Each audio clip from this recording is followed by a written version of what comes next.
Jai Gurudev. We'll begin with the preface where we left last time.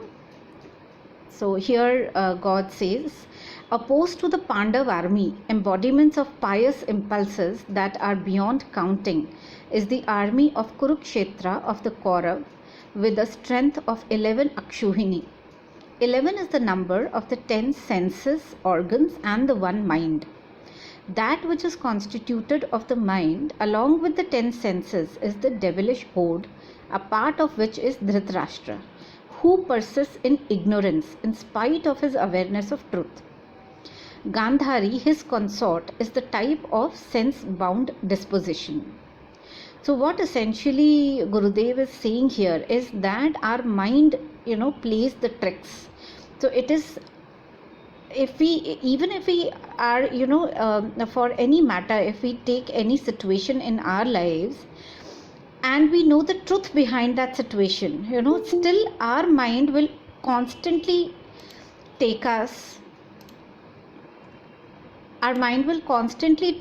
to the fact and say, no, just forget about it, and it will make us believe and attract our senses to pleasurable things rather than taking the risk in life or going through the rightful way, right? So that is what is Dhritarashtra. That is, he has the eyes, he knows the truth, but still he is blind, blind with the senses. He doesn't want to know, he doesn't want to understand what is correct in the service of the Lord. And Gandhari is his consort, which is following, despite having the eyes, it still follows what Dhritarashtra wants to do. So along with them, there are also Duryodhan, the symbol of excessive infatuation, the evil-minded Dushasan, Karan, the perpetrator of alien deeds, the deluded Bhishma, Dronacharya of dual conduct, Ashwadhama, the image of attachment, the skeptical Vikarna, Kripacharya, the type of compassionate conduct in a state of incomplete worship, and Vidur, who stands for the self that dwells in ignorance but whose eyes are always aimed at the Pandav. Right? So don't get perplexed with with the roles that are being defined in the preface, because we are going to deal with these concepts in very detail throughout the book, and I'm 100% sure by the end of finishing this Bhagavad Gita, you'll understand how our body is operating, how the 10 sense organs are creating so much of impact on our understanding of life, which used to be very raw and simple. If we see kids, they are so happy, they're so playful, they don't think about many things, and that is why they are the ones who are nearest to the God, right? And we, because of the impact of lot of wasteful thinking, lot of impact of people around, of situations around, we lose our sense of wisdom, right? So I'll continue. Vidur is the nature-bound self that yet strives to make his way towards virtue and spiritual enlightenment, because he is after all an immaculate part of the Supreme Spirit. Thus, the number of unrighteous impulses too is infinite. So like we say, righteous impulses may be infinite, unrighteous impulses are also infinite, right? As we have thus seen, the sphere, the battlefield, is only one. And what is that battlefield? The physical body. That is the body that you and me possess. But the impulses that wage constant war against each other on it are two. While one of them tempts man to regard nature as real and thus effects his degradation to birth in lower forms, the other convinces him of the reality and all-pervading domination of the Supreme Being, and so provides access to him. When the seeker takes refuge in a sage who has perceived the essence, there is a gradual but steady ascent of virtuous impulses on the one hand, while on the other there is a decline and then the final destruction of the evil impulses. And that is why it is very important that we constantly seek abode in a spiritual guru, because that is how our spiritual upliftment will happen. When there remains no malady and the mind is perfectly restrained, even the restrained mind at last ceases to be, and there is no longer any need of even the treasure of divinity. Arjun has the vision that following after the Kaurav army, even the Pandav warriors are hurling themselves into the fiery mouth of the omnipresent and getting annihilated.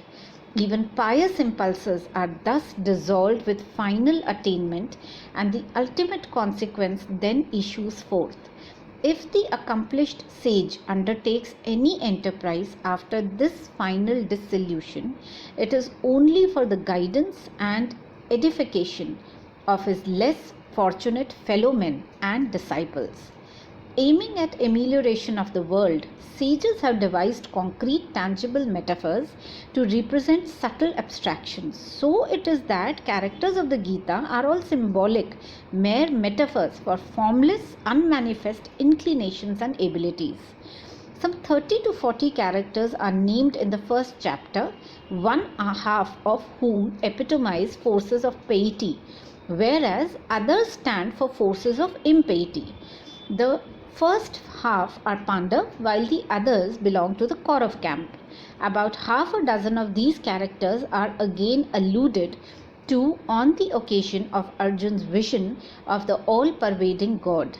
Apart from these two chapters, there is no other mention of these characters anywhere else in the Gita.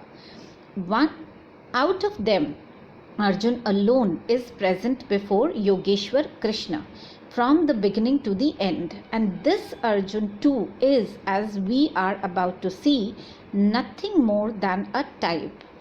Rather than a three-dimensional individual, he is the type of affectionate devotion.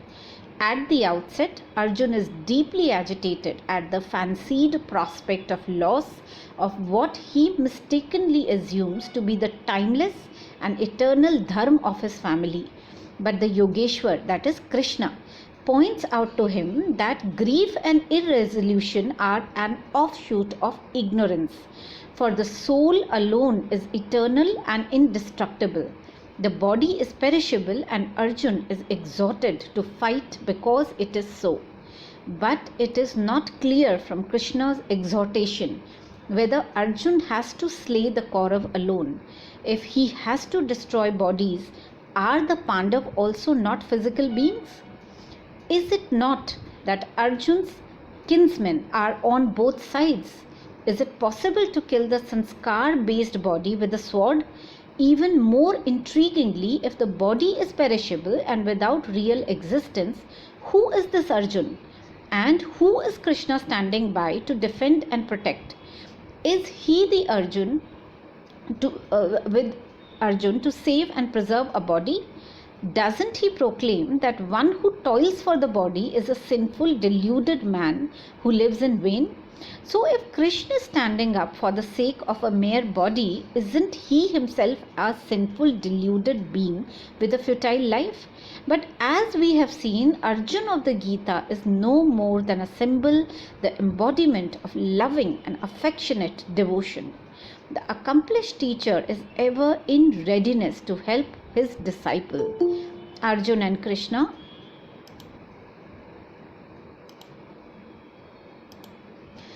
are respectively the loving, dedicated pupil and the concerned, caring mentor. Since he is confused about the meaning of dharma, he most humbly entreats Krishna to enlighten him on that which brings the most propitious felicity to the self. Arjun's yearning is for final beatitude rather than for any material reward. So he begs Krishna not only to instruct but also support and secure him. For he is a pupil who has found shelter under a loving teacher. This theme of an earnest and devoted pupil learning from an enlightened and caring teacher, preceptor, runs through the whole of the Gita.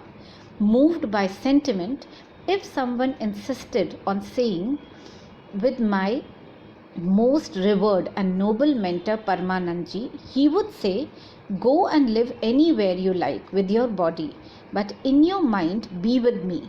Every morning and evening recite some one or two lettered names like Ram, Shiv or Om and contemplate my form in your heart." Here, my form means Guru or Sri Krishna. "If you can securely hold onto this form, I shall give you the one whose name you recite. When your hold gets yet stronger, I shall always abide in your heart like a charioteer. When our self has become one with the form of the accomplished teacher, he dwells as intimately with us as our own limbs. He begins to guide even before the emergence of virtuous inclinations within the mind. And when he abides in the devotee's heart, he is ever awake and inseparable with his disciple's self." So, if I just give an example here, when we work for a company, as an employee,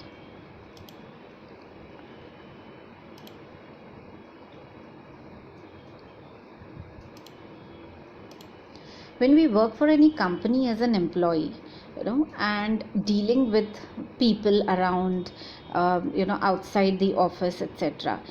If there is if there is someone, a vendor or a customer, is it like I represent myself as employee, or do I represent the company, its policies, its vision, its mission?